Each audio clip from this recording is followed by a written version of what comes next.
Bismillahirrahmanirrahim. Assalamualaikum warahmatullahi wabarakatuh. Alhamdulillahilladzi hadana lihaza wa ma kunna linahtadiya laula an hadana Allah. Asyhadu an la ilaha illallah wahdahu la syarika lah wa asyhadu anna Muhammadan abduhu wa rasuluh. Allahumma salli wa sallim wa barik ala sayyidina Muhammad wa ala alihi wa sahbihi ajma'in wa ba'du. Qala al-musannifu rahimahullahu ta'ala wa nafa'ana Allahu bihi wa bi'ulumihi fid darain amin. Berkata Imamul Allamah Syekh Abdul Qadir Al-Jilani, semoga Allah Ta'ala merahmatinya dan kita mendapat manfaat serta barakah ilmunya. Wahai bertuahlah bagi siapa yang menyetujui apa yang ditentukan takdir itu, lalu dia menunggu perbuatan takdir itu, dan dia berbuat sesuai dengan apa yang sudah ditakdirkan, biarpun buruk apa yang ditakdirkan itu, namun dia tidak kufur nikmat terhadap takdir itu. Tanda rahmat Allah Ta'ala ada pada seseorang, dan tanda dia telah didekatkan kepada zatnya sehingga dia tidak perlu lagi kepada manusia, iaitu apabila hati sang hamba itu sampai kepada Tuhannya Azza wa Jalla. Lalu dia pun menutup segala keperluannya kepada makhluk sama sekali. Malah dia akan mendekatkannya, memberinya kuasa bertindak dan memilikannya apa yang dikehendaki oleh hamba itu, seraya berkata kepadanya, sesungguhnya engkau hari ini mempunyai kedudukan di sisiku lagi dipercayai. Sang hamba itu lalu diberikan kuasa dalam kerajaan Tuhan, sebagaimana yang diberikan Raja Mesir kuasa kepada Nabi Yusuf AS, dengan menyerahkan ke tangannya urusan pentadbiran kerajaannya dan segala sebab musababnya, serta dijadikan Yusuf orang kepercayaan khazanahnya. Begitulah caranya bila hati itu telah betul dan kelihatan kepintarannya dan kesuciannya dari segala sesuatu selain Allah semata, maka Allah akan memberikannya kuasa terhadap semua hati-hati para hambanya dan semua makhluknya beserta kerajaannya, baik di dunia ataupun di akhirat. Maka menjadilah dia tempat tumpuan semua para murid yang menginginkan petunjuk jalan kepada Allah Azza wa Jalla, menerusi ilmu ini serta beramal pula dengan ilmu zahir. Dia tidak akan lagi membiasakan dirinya membuat kesalahan atau bermalas-malas dari mentaati Allah Azza wa Jalla, kerana semua itu akan menyebabkan Tuhan yang murka. Lalu dia menimpakan bala ke atas dirinya sebagai balasan. Sebab itu Nabi SAW bersabda, "Iza qassara al-'abdu fil 'amal, ibtalahu Allah Azza wa Jalla bilham." Jika seorang hamba melalaikan amalannya, yakni cuai dalam beramal, nescaya Allah akan menurunkan bala kerungsingan ke atas dirinya. Tuhan akan menurunkan bala ke atasnya dengan tidak disangka-sangkanya. Kerungsingan dengan anak-anak, pengacauan dari tetangga, kurang untung dari sara hidup, anak suka menderhaka kepadanya, isteri benci kepadanya, di mana sahaja dia melangkah mesti ada salahnya. Semua itu berlaku sebagai semacam seksa buat orang yang disebabkan kelalaiannya pada mentaati Allah Azza wa Jalla dan kesibukannya dengan dunia ini dan manusia, sehingga tiada masa lagi buat Allah Azza wa Jalla. Allah berfirman, "Ma yaf'alullahu bi'azabikum in syakartum wa amantum." Buat apa lagi Allah akan menyiksa kamu jika kamu benar-benar bersyukur kepadanya serta mempercayainya, yakni beriman dengannya. Dan tidak ada siapa pun yang dapat memprotes terhadap Allah Azza wa Jalla mengenai qada dan qadar, yakni keputusan dan ketentuan Tuhan itu, kerana dia bertindak dan menghukum menurut kehendaknya sendiri. Allah Ta'ala berfirman, La yus'alu amma yaf'alu wa hum yus'alun. Tiada ditanya tentang apa yang dilakukan, yakni Allah, namun mereka sekalian akan ditanyai. Muslimin dan muslimat yang dirahmati Allah sekalian, selepas Syekh Abdul Qadir menyebut tentang betapa penting berzuhud pada semua perkara, kemudian rela dengan apa sahaja yang dihukumkan oleh Allah Subhanahu wa taala, dan mengetahui tentang kekuasaan Allah dalam mentakdirkan sesuatu, maka orang yang paling bertuah bila dia berjaya bersetuju dengan takdir Allah, atau disebut sebagai muwafaqah, setuju dengan takdir Allah Subhanahu wa taala, bahkan sampai peringkat dia menunggu takdir Allah dan dia berbuat sesuatu yang diperintahkan di dalam menghadapi takdir tersebut tanpa dia kufur nikmat walau sedikit pun. Jadi orang-orang yang bertuah disebut oleh Syekh Abdul Qadir ialah bila datang satu takdir pada Allah, qada kepada Allah. Kita juga sebut perkataan qada dan qadar. Qada dan qadar Allah Ta'ala pada kita, kita bersetuju. Seumpama bila seorang berkata sesuatu pada kita, dek kerana kita hormat keilmuannya, kepandaiannya, kebaikannya, kita dah setuju dulu. Muqaddimahnya. Maka apatah lagi Allah SWT yang maha bijaksana. Bila Allah Ta'ala takdirkan kita sesuatu, maka kita setuju. Bahkan kita menunggu apa takdir Allah pada kita. Maksud menunggu apa takdir Allah, berarti seolah-olah kita melihat takdir itu ialah inilah dia kebijaksanaan, inilah ilmu yang Allah nak beri pada saya. Tetapi tidak akan membatalkan usaha dan ikhtiar kita. Kerana setiap takdir Allah, kita dah sebut ada ilmu, ada pengajaran. Setiap takdir Allah ada muhasabah. Setiap takdir Allah ada pembukaan, dipanggil mukasyafah. Buka apa? Untuk kita kenal siapa orang sekeliling kita. Datang je takdir Allah, Allah akan buka satu hijab mengenali makhluk. Bahkan bila ia berlaku dengan skala yang lebih besar, itu takdir Allah pada umat ini, umat Islam. Sama ada kita bercakap tentang takdir pada individu atau takdir pada umat ini. Pada umat Islam sebagai contoh, kita melihat umat Islam yang dijanjikan kemenangan, yang dijanjikan kekuasaan, namun Allah mentakdirkan kepada umat Islam hari ini yang berlaku kepada mereka dan kepada kita ialah penindasan, kezaliman, pengkhianatan, untuk Allah kenalkan kita siapa yang benar-benar beriman. Untuk Allah kenalkan kita bagaimana orang sekeliling kita sebenarnya.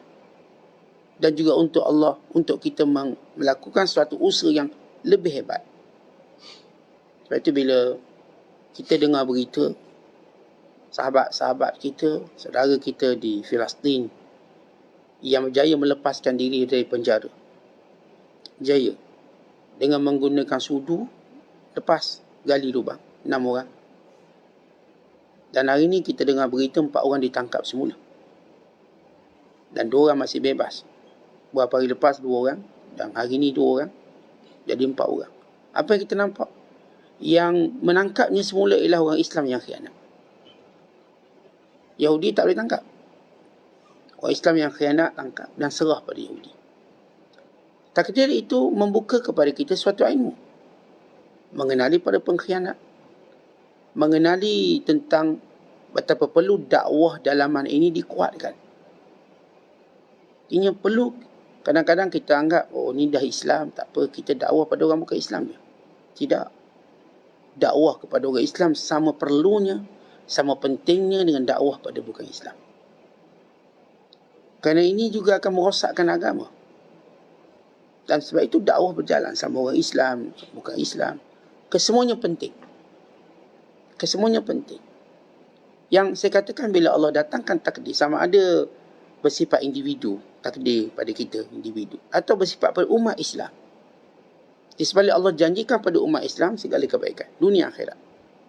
Sehingga Allah berkata, kuntum khairu ummah, kamu sebaik-baik umat.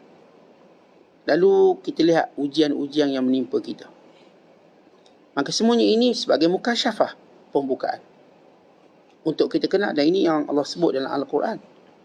Sehingga kita mengenali siapa yang benar dan siapa yang pendusta. Bahkan kita mengenali darjat-darjat keimanan mereka. Dan ini yang dilalui oleh baginda sallallahu alaihi wasallam bila berhadapan dengan orang Islam sendiri yang macam-macam perangai. Maka setiap baik kemenangan atau kekalahan yang dialami oleh baginda sallallahu alaihi wasallam adalah satu takdir yang baik. Bila orang Islam kalah dalam perang Uhud, satu takdir yang baik. Maka terbuka hijab untuk melihat siapa munafikin. Dan terbuka hijab juga andai kata Rasulullah meninggal dunia, bagaimana keadaan umat Islam? Kerana dalam perang Uhud, dikhabarkan berita Rasulullah sudah mati. Ketika itu umat Islam berpecah kepada beberapa kelompok. Yang ada berkata, kalau Rasulullah mati, kita akan mati sebagaimana Nabi mati. Memilih untuk mati. Ada yang berkata, tak apalah Rasulullah mati. Perintah Allah akan terus kita julang. Kita bergerak terus. Ada yang berkata, kalau Rasulullah dah mati, untuk apa perjuangan ini? Lalu mereka letak senjata.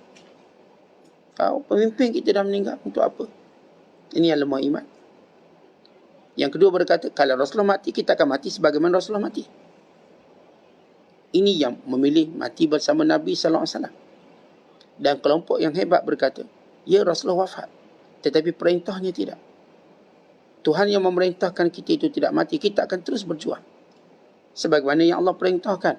Maka inilah juaranya. Inilah juaranya. Maka watak ini rupanya berlaku bila benar-benar Rasulullah wafat. Bila Rasulullah wafat, kelompok munafik keluar, mengaku Nabi palsu yang murtad. Kelompok yang lemah iman akhirnya terduduk diam, tak tahu nak buat apa. Kelompok yang bersemangat, kelompok yang faham manhaj yang Rasulullah tinggalkan, mereka terus menyusun strategi dan terus menyebarkan Islam sehingga menjatuhkan Rom dan Parsi. Satu hikmah, Allah tak jatuhkan Rom dan Parsi pada zaman Rasulullah. Tapi Rom dan Parsi jatuh kerana para sahabat mengikut perintah Allah dan perintah Rasulullah. Supaya ia menjadi berkat dan azimat kepada kita hari ini. Kita tidak perlu Rasulullah hidup pada zaman kita. Kita tidak perlu hidup pada zaman Rasulullah SAW. Tetapi bila kita memahami perintah Allah dan perintah Rasulnya, maka kita akan buat ketamadunan sebagaimana yang dibuat oleh baginda SAW dan para sahabat. Jadi Nabi SAW tinggalkan asas pada kita. Di situ kita belajar daripada takdir Allah. Itu umat Islam kuat bukan kerana ada tokoh tertentu, kerana mereka memahami prinsip dan dasar dia. Prinsip dan dasar itu yang kita bergerak sepanjang zaman sehingga Allah tentukan. Sama ada Allah turunkan, Allah berikan kita kepimpinan atau tidak, asas perjuangan kita sama. Kalau tuan-tuan tengok macam contoh bisnes, rangkaian orang bisnes, bos dia tak ada dah situ, tapi jalan. Dia punya sistem jalan.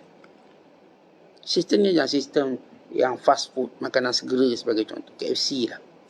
Tak ada bos duduk depan tu, tapi sistem. Islam juga begitu, sistem yang akan jalan. Pemimpin akan bersilih ganti. Kemenangan dan kekalahan juga bersilih ganti. Tapi sistem itu perlu berjalan. Iman kita pada qada dan qadar Allah Ta'ala. Dan melakukan apa yang diperintahkan. Oleh sebab itu bila kita memahami benda tu, senang kita untuk berkata, saya setuju dengan takdir Allah. Apa pun berlaku, setuju dengan takdir Allah. Bukan menunggu takdir Allah untuk dapat ilmu. Menunggu takdir Allah untuk dapat mukasyafah, pembukaan hijab. Untuk kita tahu sesuatu. Ya, bila kita ramai orang kita sayang, kita tahu orang kita sayang akan pergi, akan meninggal. Sebagaimana kita juga akan pergi dan meninggal.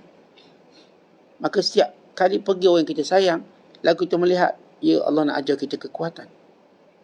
Bahkan Allah nak ajarkan kepada kita lebih cintakan akhirat. Sebab orang yang kita sayang semua berada di sana sekarang. Kita yang ketinggalan di sini. Supaya kita tidak berfikir nak duduk di sini. kita akan mengikut orang yang kita sayang, bertemu dengan Tuhan. Maka di situ menjadikan mati itu jauh lebih ringan. Dan persiapan, kerinduan kita bertemu dengan Allah akan menjadi lebih hebat. Sebab itu bila Bilal bin Rabah pada akhir detik usianya nak meninggal, dia bergembira. Sedangkan isterinya sedang bersedih, menangis, meraung. Lalu kata Bilal, "Ya Tarbah, ghadan nalqal ahibbah Muhammadan wa suhbah." Aduhai gembiranya, kerana esok akan ku bertemu dengan Muhammad dan para sahabatnya. Dia menunggu takdir kematian, kegembiraan. Sebab dia dah nampak sesuatu. Kerana saya ni akan bertemu Rasulullah dan bertemu orang-orang yang saya sayang. Ini yang menjadi syiar orang beriman, menunggu takdir Allah. Menunggu takdir Allah kerana kita tidak memusuhi takdir Allah. Kita bersetuju, bahkan kita merindui takdir yang baik. Kerana setiap takdir itu ada ilmu. Dan asas yang penting, apa pun Allah Ta'ala bolak-balikkan hidup kita, jangan pernah kufur dengan nikmat Allah. Jangan pernah kufur dengan nikmat Allah. Itu adalah kita katakan sauh keimanan kita, penambat keimanan kita. Waktu kita kufur dengan nikmat Allah, maka sauh itu terangkat atau putus, maka kita akan hanyut dalam kesesatan. Kita ni macam kapal. Tuan-tuan, kapal bila dia berlabur, diturunkan sauh. Besar kapal, besarlah sauh ni. Ke sauh sampai ke, terus turun sampai kena dasar tanah. Kuat. Ya, kapal ini tetap dipukul gelombang. Dia mungkin bergerak ke sana ke sini, tapi dia tak akan pergi jauh. Sebab sauh yang mendasari. Kita mungkin diuji macam-macam, daripada senang, susah, sihat, sakit, daripada ramai kawan, kurang kawan, daripada ramai keluarga, sedikit keluarga, daripada gembira, tiba-tiba sedih dan duka cita. Bolak-balik takdir Allah itu akan berlaku pada kita. Tapi jangan sesekali kufur dengan nikmat Allah. Bila kita sebut jangan sesekali kufur dengan nikmat Allah, yang pertama, jangan sekali merasakan nikmat Allah tu dah Allah ambil semua. Tidak. Allah cuma uji sebahagian. Dan jangan menyangka Allah sudah hentikan nikmat. Allah masih terus bagi nikmat pada kita. Nikmat tak pernah henti. Nikmat Allah Ta'ala pada kita tak pernah henti. Walau kita rasa bila diuji satu benda, macam dah tak ada dah nikmat. Oh, tak ada apa dah Ustaz. Saya rasa tak ada guna dah hidup kat sini. Sebab kita rasa macam nikmat berhenti. Nikmat tak berhenti. Tapi kita yang berhenti mensyukurinya. Dan kita berhenti melihatnya kerana terhijab dengan musibah atau terhijab dengan kesedihan kita pada suatu musibah. Berarti kita lihat seorang yang tiba-tiba tangannya terluka pada anak jari dia. Dia lupa dia ada 10 jari. Dia lupa. Maka yang ni yang ditengoknya. Yang ni dia kenal bila nak sembuh. Bila nak sembuh. Dia lupa yang ni semua tak terjejas apa-apa. Jari kakinya. Dia kerana fokus pada musibah. Dia lupa nikmat. Sebab itu bila datang apa pun ujian, jangan pernah kufur dengan nikmat Allah. Sebab itu Allah sebut, alam tara ilal ladzina baddalu ni'matallahi kufra wa ahallu qaumahum daral bawar. Tidakkah kamu melihat orang yang ubah nikmat Allah lalu dia menjadi kufur dan dia telah mengajak kaumnya bersamanya dalam kebinasaan. Contoh kita bila datang berbagai takdir Allah Ta'ala, macam mana pun ia berpusing dari kita atas sampai ke bawah, kita tidak pernah kufur dengan nikmat Allah. Bagaimana kita tidak kufur dengan nikmat Allah, selagi itu Allah pelihara kita. Sebab itu Allah beri satu amaran, wala in kafartum inna azabi lasyadid. Kalau kamu kufur saja dengan nikmatku, maka tunggu azab yang pedih. Manusia, tuan-tuan, bila dapat satu takdir, yang pertama mereka lakukan, mereka kufur nikmat. Bagaimana? Yelah, mereka kena sikit je, tapi mereka mengeluhnya banyak. Sikit, kita mungkin diuji batuk. Tapi yang lain-lain okey. Tapi yang tu yang jadikan kita kufur pada semua nikmat yang ada. Kita tak pandang nikmat lain. Tuan-tuan, di antara benda yang Allah sayang, bila kita sentiasa pandang nikmat Allah. Walau bagaimana Allah uji yang lain-lain, kita masih pandang nikmat Allah. Itu yang menjadikan nikmat itu bertambah. Pandang. Memandang nikmat Allah dengan penuh rasa kagum, takjub, dengan melihat sifat pemurah Allah. Tidak pernah mewujudkan wasangka tidak baik pada Allah. Ini baru kena sikit musibah, wasangka buruk pada Allah. Fa amma iza mabtalahu faqadara alaihi rizqah fayaqulu rabbi ahanan. Ada pun manusia bila Allah uji sikit, Allah catu sikit rezeki dia, Allah dah tak sayang aku. Fayaqulu rabbi ahanan. Dia kata Tuhan tak sayang dia. Allah tak sayang aku. Kenapa pula tak sayang? Kamu yang tak sayang Allah. Bukan Allah tak sayang kamu. Tapi kita sentiasa guna perkataan Allah tak sayang kita. Kita yang tak sayang Allah. Waktu mana kita sayang Allah, Allah tidak pernah tidak membalasnya. Bahkan Allah balas lebih baik. Waktu mana kita syukur pada Allah, Allah tak pernah kurangkan nikmat kita. Bahkan Allah tambah lebih banyak. Yang masalahnya, bila kufur mengambil tempat dalam setiap ujian yang menimpa kita. Itu dia yang menjauhkan kita dari Allah. Sebab itu bila tanda Allah Ta'ala sayang, tanda Allah Ta'ala sayang, maka Allah akan uji dia sehingga dia nampak dia cuma perlukan Allah dalam hidup. Kita, tuan-tuan, bila diuji, kita nampak keperluan kita pada makhluk makin kuat. Setengah mereka. Bila diuji saja, kita nampak perlu makhluk ni. Sebab itu, bila makhluk ni lain, kita pun kecewa. Sebenarnya, bila kita diuji, Allah nak buka hubungan kita dengan Allah. Allah nak jadikan kita memang berputus asa dengan makhluk. Memang sengaja Allah datangkan ujian dan menjadikan manusia menjauhi kita. Tuan-tuan, siapa suka manusia yang sakit? Jangan kata orang jauh, keluarga kita pun tak suka. Siapa suka orang yang susah? Tak ada orang. Jangan kata keluarga kita yang dekat ni, yang jauh pun tak suka. Semua Allah lakukan supaya kita suka Allah. Kerana Allah suka kita sebagaimana kita mengadu pada dia. Kerana itu adalah bukan penamat hidup. Itu adalah fatarat. Ataupun itu adalah laluan-laluan hidup. Ia bukan penamatnya begitu. Ia laluan kita. Dan bila dalam jalan tadi ada on road, ada off road. Tapi kenderaan kita dah bersedia. Kita boleh on road, kita boleh off road. Kita dah bersedia. Maka kita tetap berjalan depan je. Kita tak akan mundur ke belakang. Sebab kita tahu semua yang Allah takdir ini kerana kekuasaannya. Dan kerana ini yang ditakdirkan oleh Allah untuk suatu hikmah yang kita perlu tahu dan pelajari. Bila Allah Ta'ala sebut dalam Quran, wa in min syai'in illa indana khazainuhu wa ma nunazziluhu illa biqadarin ma'lum. Semua benda dalam ilmu Allah, dalam khazanah Allah. Dan kami turunkannya dengan takdir kami yang telah sudah maklum. Maksudnya ialah setiap benda ni memang dalam khazanah kami, baik rezeki ke, baik apa, dalam pembendaraan kami. Lalu kami turunkan berperingkat-peringkat. Tetapi bila kita sebut perkataan qadar. Orang Melayu kita sebut sekadar je, sekadar. Dalam percakapan setengah budaya. Banyak dapat, sekadar je.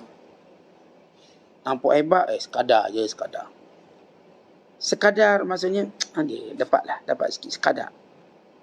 Bila kita faham bahawa dalam hidup ini, bila Allah sebut perkataan qada dan qadar, Allah cuma uji sikit. Dia sebut kadar. Tak banyak. Sejak bila pula Allah uji kita banyak? Tak ada. Allah uji sikit. Yang Allah beri banyak. Sebab itu dalam Quran sebut, wala nabluwannakum bisyai'. Kami akan uji mereka sikit. Bisyai', sikit. Sekalipun kita kata besar ni ujian Ustaz, saya kena kanser stage yang ke-7. Saya kena ni, COVID stage ke-6. Saya gini. Macam besar. Tidak kalau kamu timbang dengan nikmat Allah. Nikmat apa? Sebab ni saya boleh mati. Bukankah mati kamu itu maknanya hidup? Dengan iman yang Allah beri pada kamu. Dengan Islam yang Allah beri pada kamu. Nikmat tadi kalau sekiranya seorang tu berakhir hidupnya dengan mati, tapi sebenarnya itu adalah satu ujian kecil berbanding nikmat iman yang Allah beri pada kita. Iman itu yang paling berharga. Mati dalam iman, kecemburuan. Sebab itu para sahabat kata, antara nikmat yang antara benda yang kami ingin berlaku pada saudara kami, biar dia mati. Ya, mati dalam iman. Kami suka. Kami suka dengar saudara kami mati dalam iman. Lalu kami mencemburui mereka. Bukan sekadar Kita cemburu dia mati hari Jumaat, dia mati. Tak, kita cemburu dia mati dalam iman. Sebab dia dah selamat daripada ujian iman. Kerana semua ujian lain kecil berbanding ujian pada iman. Sebab itu kata Umar Khattab, bila aku diuji, aku cuma pastikan dia tidak uji agamaku. Itu je. Biar pada fizikal tak ada masalah. Jangan pada agama. Kalau fizikal kita sihat sekalipun, lalu agama kita rosak, kita sebenarnya rosak.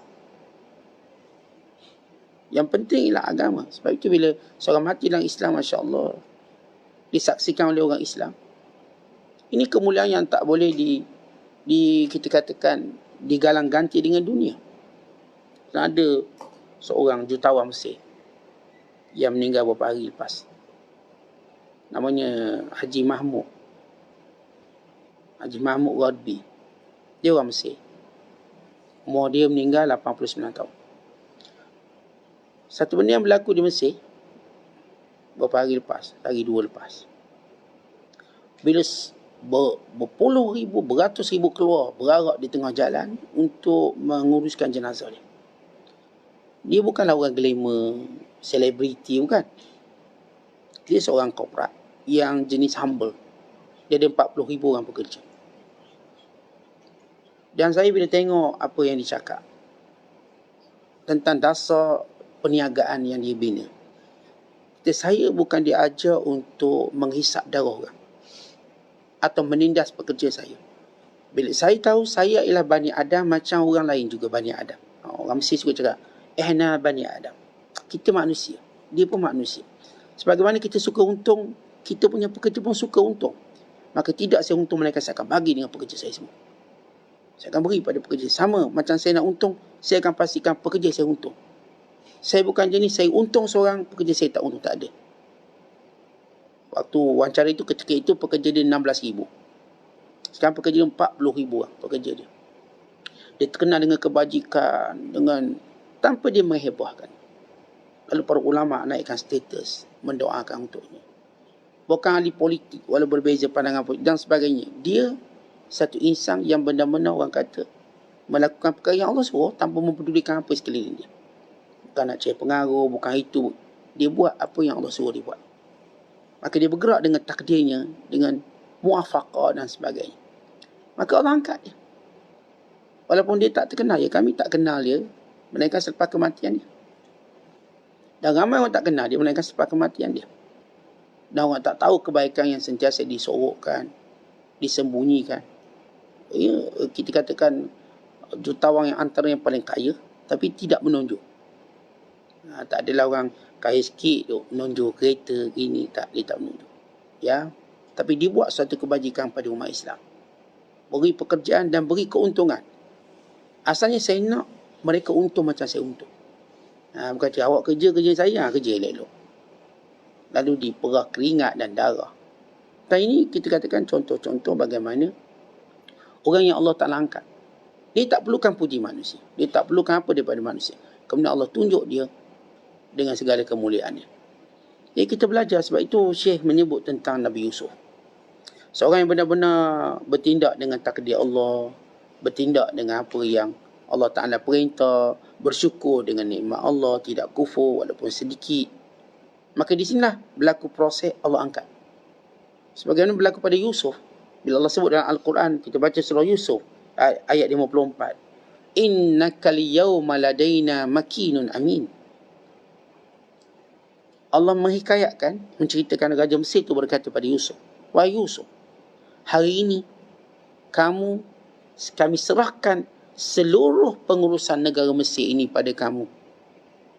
Kerana kamu seorang yang amanah. Tuan-tuan, Raja Mesir dia merintah, tapi dia bukan rani negara. Dia jadi ketua negara. Dia tak rani negara. Siapa yang rani negara? Nabi Allah Yusuf. Sesudah Nabi Yusuf redha dengan segala takdirnya, dengan pengkhianatan adik-beradiknya. Adik-beradik khianat. Kalau tadi saya cerita tentang pengkhianatan umat Islam pada umat Islam, berat. Dia khianat adik-beradik lagi berat. Khianat adik-beradik lagi berat. Sebab itu Allah ajar kita dalam menangani pengkhianatan tadi. Dia khianati, dicampak dalam perigi, diceritakan sudah mati. Lalu kemudian dia khianat oleh majikannya pula. difitnah oleh majikan, disumbat dalam penjara. Kemudian dikhianati pula oleh orang yang pernah ditolong dalam penjara dengan tidak menyebut apa yang menimpa Nabi Yusuf kepada luar, sebab orang ni dah kerja istana. Nabi Yusuf kata, nanti kamu akan bebas. Dan tolong ceritakan masalah aku pada mereka. Aku dizalimi masuk penjara. Yang ni dah dapat pangkat dekat raja, terus dia lupa kawan dia. Lupa Nabi Yusuf. Maka Nabi Yusuf sabar lagi. Dia punya pengkhianatan tu banyak. Daripada adik-beradiknya, sampai majikannya, sampai kawan sepenjara. Kata kita kalau kawan dalam penjara ni rapat. Sebab apa? Duduk muka dia je. Kawan dalam penjara. Tanya orang pernah masuk penjara. Mesti kawan dalam penjara paling dia rapat. Sebab duduk dengan dia, pagi petang tengok muka dia. Lepas tengok tembok penjara, tengok muka dia. Jadi memang rapat. Tapi demikian orang ni, kalau kita nak suruh dia ingat kita, walaupun kita pernah rapat, dia tak ingat kita. Bila dia dah selesa dengan satu jawatan. Yang ni naik, dia kerja apa? Jadi tukang masak raja je. Itu belum jadi menteri kabinet tu. Tukang masak. Dia dah lupa Nabi Yusuf yang takbir mimpi dia. Penyebab dia keluar. Dia lupa bukan lupa sekejap. Setengah ulama tafsir kata dia lupa 7 tahun. 7 tahun lupa ni 2 penggal. Kalau ahli parlimen kita lah 2 penggal. Ni tak ngundi dah kita kalau macam ni. Nabi Yusuf sabar. Dan dia dah datang balik bawa cerita mimpi raja. Sebab raja tanya semua orang, tak ada orang tahu mimpi ni. Raja cukup terganggu dengan mimpi tu.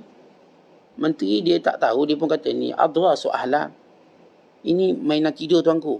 Kita pun tak pandai sebenarnya. Nak sebut mainan tidur berterusan takut kena sepak dia raja. Dia cuma sebut macam ni.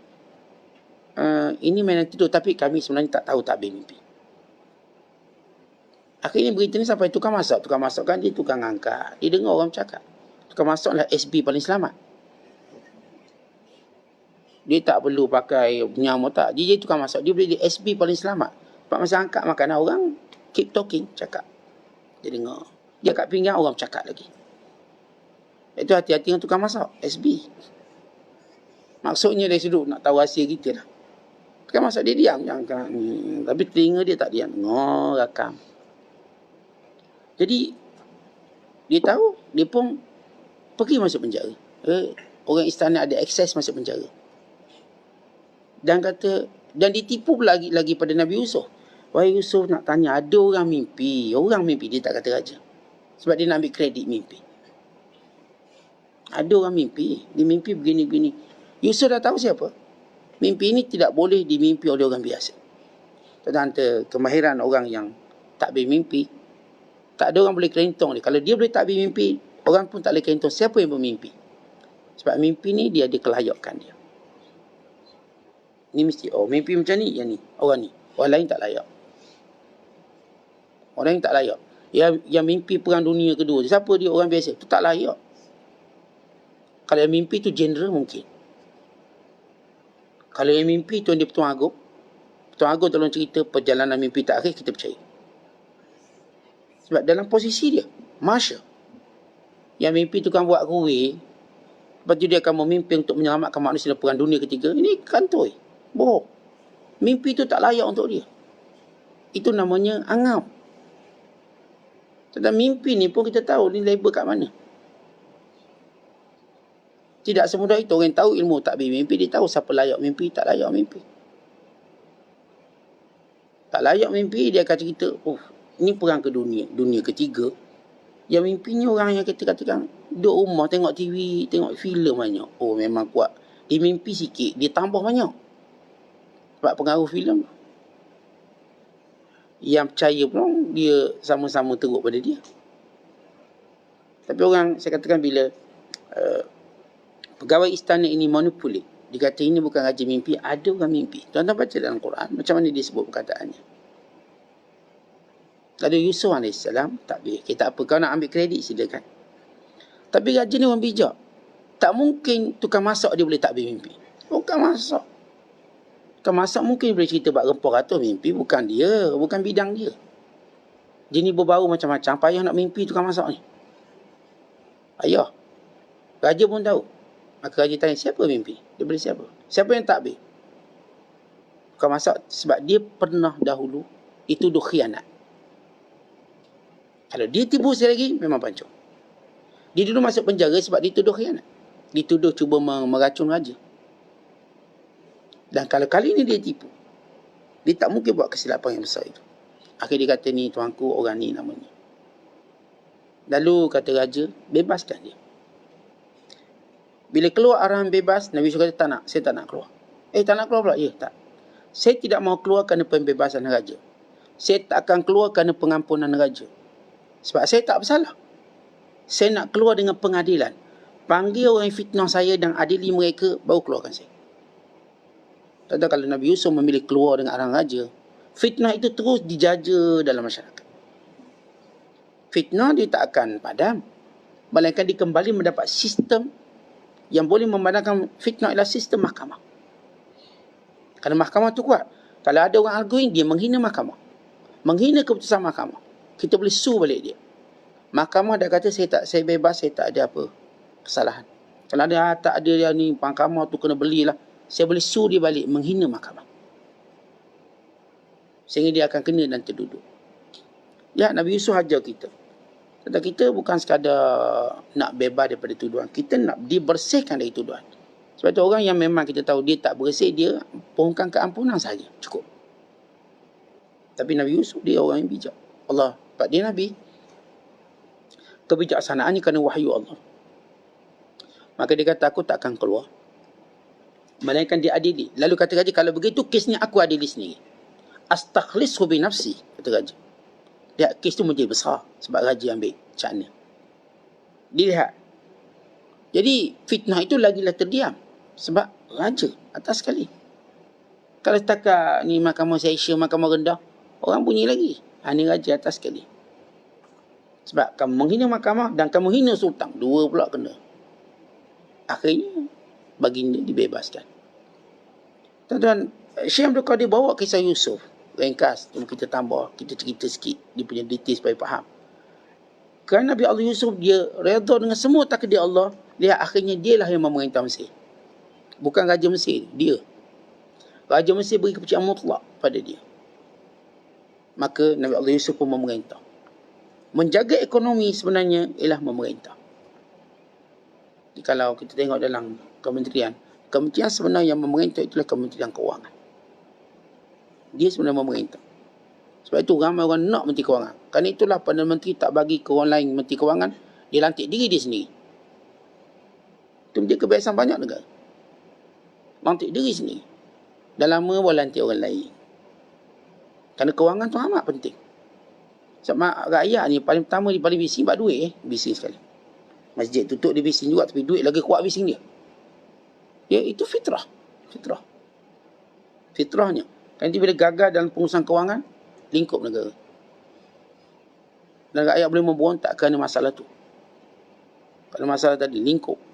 Jadi Yusuf AS ialah sebagai contoh orang yang bersabar dengan takdir Allah. Lalu lihat bagaimana Allah Ta'ala letak di balik. Kemudian Syekh Abdul Qadir menyebut, baik, kalau sekiranya kamu lihat bala berlaku pada diri kamu. Orang hebat tadi dia redha dengan takdir Allah dan dia lihat bagaimana takdir Allah angkat dia.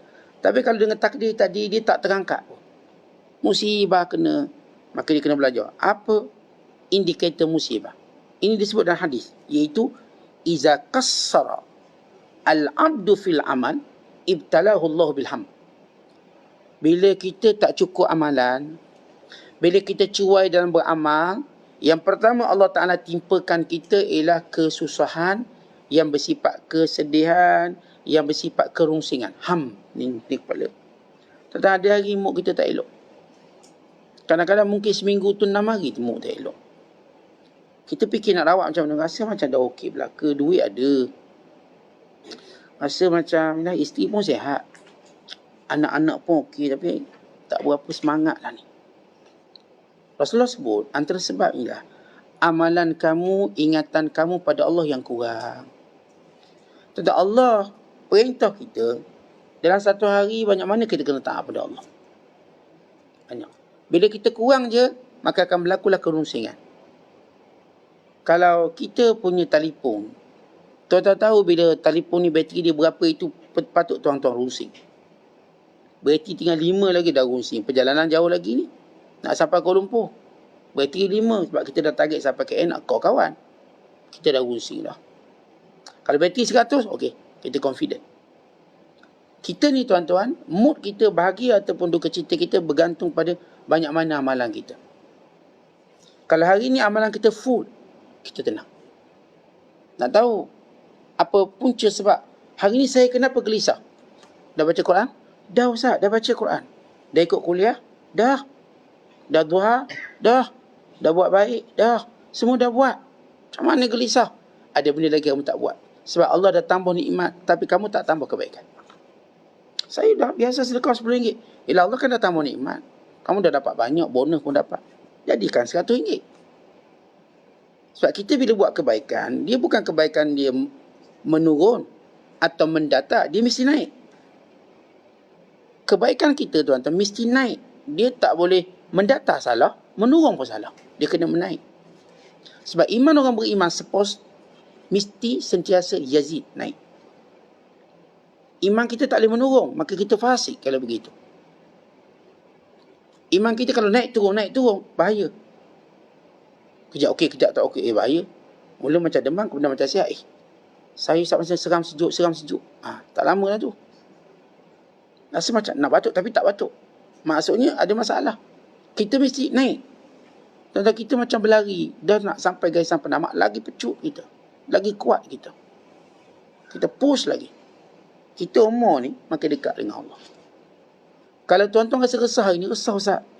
Resah ke resah sebab anak tak balik? Tak resah Ustaz, memang tak boleh balik. Kita pun tahu, faham anak tak balik. Keresah sebab tak tengok cucu. Tiap-tiap malam VC Ustaz, video call. Keresah sebab apa? Tak tahu sebab apa ni. Pergi medical check up pun dah okey. Doktor kata ni Haji boleh kahwin seorang lagi ni. Oh, sihat betul. Sihat ni, boleh lagi ni. Tapi kita rasa macam ada sesuatu yang mengganggu kita, rungsing. Ibadat tak cukup. Tuan-tuan kena ingat satu benda. Bila ibadat kita tak cukup, Allah akan cukupkan dengan musibah. Saya patut buat ibadat hari ni, contohlah saya patut buat ibadat hari ni 100. Sampai saya buat kurang 90. Saya biasa zikir sekian-sekian banyak. Tapi hari ni kurang sikit lah, sibuk sikit lah. Sebab sibuk ni tolong basuh kereta baru. Sibuk ni sebab yalah kita jumpa projek baru. Jadi ada benda-benda kita skip yang biasa kita buat. Skip sikit lah. Ataupun masa sembahyang tu tak khusyuk macam biasa. Doktor ingat ni projek baru ni. Contoh. Allah akan datangkan kerusingan supaya pahala saya cukup. Sebab kerusingan orang beriman juga pahala. Tapi itu musibah sebenarnya dari satu sudut yang lain pada diri kita. Kemudian tak cukup lagi, Allah turunkan bala. Biar cukup. Sebab itu tuan-tuan, para ulama kata, kalau kita nak elak benda tu, perbanyakkan ibadat. Supaya kita kurang diuji macam tu. Sebab kita sama ada diuji dengan taat mendapat pahala atau diuji dengan musibah untuk dapat pahala. Sebab itu kata Nabi SAW, setiap orang sudah ada kedudukan di sisi Allah. Bila amalannya tidak cukup, maka Allah akan cukupkan dengan penyakit. Akhirnya dia akan sakit untuk dicukupkan amalan. Sebab Allah dah letak awak punya posisi sini. Ibu amalan kita tak cukup. Sebab tu kita kena perhati. Kalau hari ni saya demam, ada amalan saya tak cukup. Maka Allah datangkan demam untuk saya dapat pahala. Alhamdulillah. Tapi kalau sebaiknya kita beramal. Sebaik-baiknya. Ya benar, sakit itu bagus, dapat pahala. Tapi kita tak nak buat sesuatu yang nafsu kita ni akan cuba pengaruhi iman kita. Contoh bila kita sakit, nafsu cuba pengaruhi iman. Tengok kau dah sakit, tak payahlah pergi masjid. Kau sakit. Kau kan dah sakit, tak payah lagi kuliah. Nafsu ni mempengaruhi. Kita tak nak nafsu ni kacau iman kita. Kau kan dah sibuk sekarang, buat apa pergi kuliah sibuk? Kau dengar ikut telefon sudahlah. Ni nafsu ni dia tu. Tuan-tuan, jangan beri ruang nafsu ada hujah yang kuat untuk mengekang pergerakan iman kita. Jangan biarkan.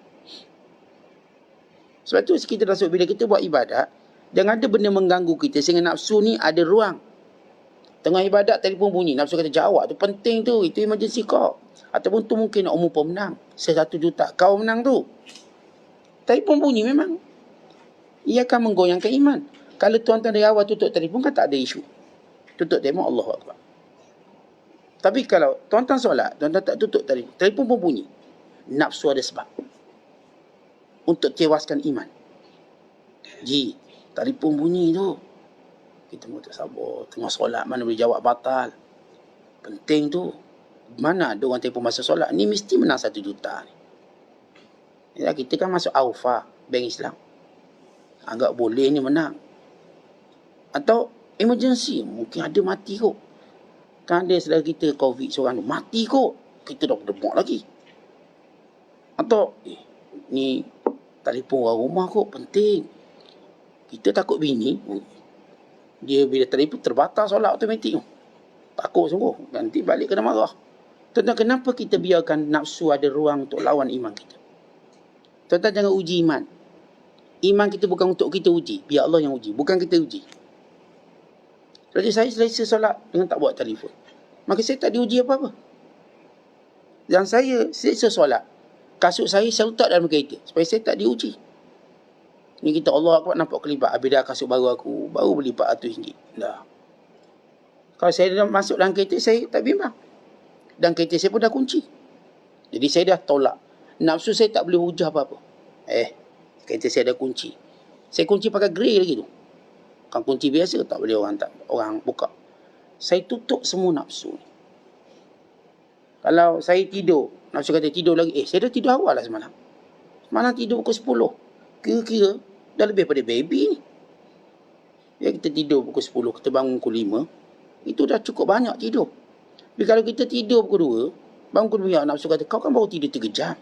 Nanti kau tengah solat, pening macam mana? Itu mudarat. Kita boleh ruang nafsu. Kita kata, betul juga Ustaz pun ada ajar macam tu. Ustaz juga dia ambil.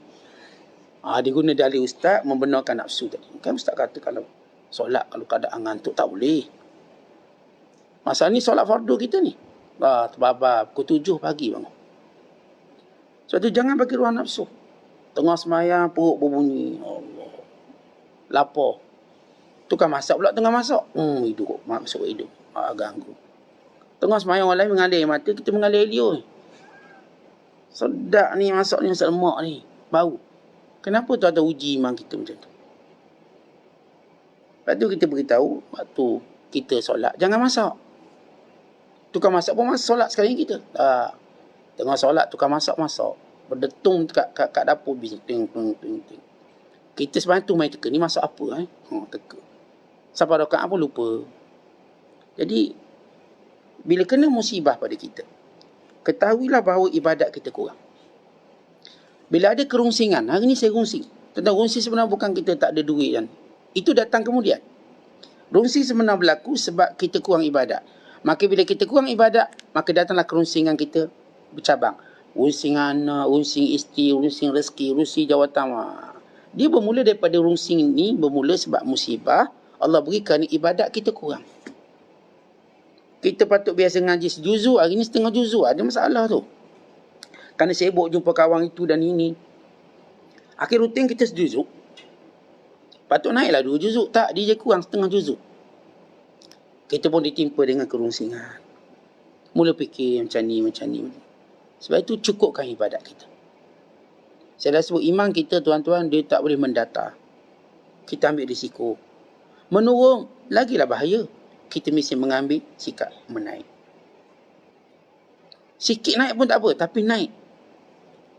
Kalau tuan-tuan belajar ilmu ekonomi, kalau unjuran ekonomi kita, jualan kita, dia mendata, sebenarnya kita dah rugilah dengan kata lain. Kalau menurun lagi lah, kena fire tu, kena pecat. Ni CEO tu kena pecat. Tapi kalau naik, walau sikit, itu menunjukkan satu benda yang progress. Baik. Satu benda yang ada improvement. Ibadat kita dengan Allah, tuan-tuan ukur usia tuan-tuan. Makin banyak ke makin sikit? Makin sikit, istighfarlah banyak-banyak. Mendata, banyakkan minta doa pada Allah supaya kuatkan. Menaik, Alhamdulillah, kekalkan momentum. Naik, sampai kita jumpa Allah. Ini kewajiban kita. Kerana Allah kata, kamu dah berada pada usia senja. Kenapa belum naik iman kamu ni? Akan ku naikkan juga dengan musibah. Datang musibah. Musibah boleh dielakkan dengan ketaatan pada Allah. Bila banyak kita taat pada Allah, dia akan benteng kita daripada musibah. Kan Ustaz, musibah kan dapat pahala, betul. Tapi nafsu ni, dijadikan itu senjata untuk lemahkan iman. Tengok, kau sembahyang pun duit tak banyak. Macam tu. Kau solat pun kena juga. Kau dah baca ruqyah pun kena juga penyakit. Ni nafsu ambil ruang tadi. Maka sebab itu jangan bagi ruang nafsu melemahkan iman kita dengan kesilapan kita sendiri. Macam saya katakan tadi, tuan-tuan kalau tuan-tuan solat jangan buka telefon. Tuan-tuan bagi ruang nafsu menggunakan senjata itu lemahkan iman. Dah tahu nak solat, pintu tu jangan kunci. Kita Allah akbar, suami pun ketuk. Gang. Assalamualaikum. Suami lepas 3 kali, dia bukan senyap, lagi maruk meraung dia marah. Kita tengah solat dah. Fikir nak batal solat nak buka pintu. Batal solat nak buka pintu. Maka dah tahu suami mungkin balik ni, buka pintu tu solat. Nanti dia masuk je. Ataupun tunggu je suami sampai dia balik. Tak perlu dia ketuk sampai ni satu apartmen dengar semua. Suami kita ketuk. Orang tak kata kita solat, orang kata kita bini tak dengar cakap. Fitnah ni. Jadi jangan buka ruang nafsu menjadikan kesilapan kita sebagai senjata melawan iman. Lalu dia akan menikam iman kita bertubi-tubi sampai mati. Dia jangan mengambil risiko tersebut. Dan maka takdir Allah, tuan-tuan, dalam kita bermuamalah takdir Allah, kuatkan hubungan dengan Allah, banyakkan ibadat. Kita bimbang ada takdir tertentu yang melemahkan iman kita. Maka dengan kita beribadat pada Allah, andai kata berlaku juga, maka nafsu tak ada alasan. Sebab kita dah buat semua persiapan. Sebab itu bila kita berperang, kita ada baju besi, kita ada senjata. Sebab nafsu tak ada alasan. Dan kalau Allah takdirkan kita syahid mati, kita terima dengan begitu senang. Sebab saya katakan nafsu, dia cari apa alasan untuk lawan iman kita. Maka demikian cara kita beriman pada takdir Allah Ta'ala. Jangan lalai dalam mentaati Allah. Sebab Allah pun dah sebut, ma yaf'alullahu bi'adzabikum in syakartum wa amantum. Tak ada sebab pun Allah nak hukum kamu kalau kamu ini benar-benar bersyukur pada Allah dan benar-benar beriman pada Allah. Maka selepas kita buat semua, berlaku juga apa yang Allah inginkan, maka no protes, tak ada protes. Sebab Allah berfirman, la yus'alu amma yaf'al wa hum yus'alun. Tuan-tuan, Allah tak ditanya kenapa Allah buat macam tu. Kita ditanya apa yang kita buat waktu Allah uji kita. Ya Allah uji ambil anak kita, Allah uji ambil isteri kita, suami kita, Allah uji untuk ambil harta kita, Allah uji sekian. Tuan tak ditanya, ya Allah kenapa engkau ambil? Itu hak Allah. Kamu pun hak Allah. Tapi kita kena tanya, kenapa Allah ambil? Silap saya kat mana? Dosa saya kat mana? Allah tegur sebab apa? Kita kena tanya diri kita, salahkan diri kita, jangan salahkan atau jangan sebut, kenapa ya Allah akan buat macam ni? Allah tidak berhak ditanya. Su'ul adab, adab yang buruk pada Allah. Kalau kita tanya, ya Allah kenapa kau matikan dia, tak matikan aku? Ini su'ul adab. Tapi kita kena bertanya, kenapa Allah masih panjangkan usia kita ketika kawan-kawan kita semua dah mati? Allah masih nak bagi peluang pada kita taubat. Allah masih nak bagi peluang pada kita pulangkan hak orang lain yang kita ambil. Minta maaf balik orang-orang yang kita pernah hina dalam hidup kita. Itu peluang. Dia jangan kata, ya Allah kenapa orang lain kau ambil, aku je kau tak ambil. Apa masalah aku ni? Kita marah kepada Allah, tak boleh protes. Apa pun yang Allah Ta'ala takdir, maka kita tuan-tuan tenang menerimanya. Kan di sebalik kita menerima takdir Allah, itulah ketenangan, itulah kerehatan jiwa, dan itulah yang akan memberikan kepada kita kesabaran yang sebenar dan kekuatan dalam menghadapinya. Wallahu a'lam bishawab. Assalamualaikum warahmatullahi wabarakatuh.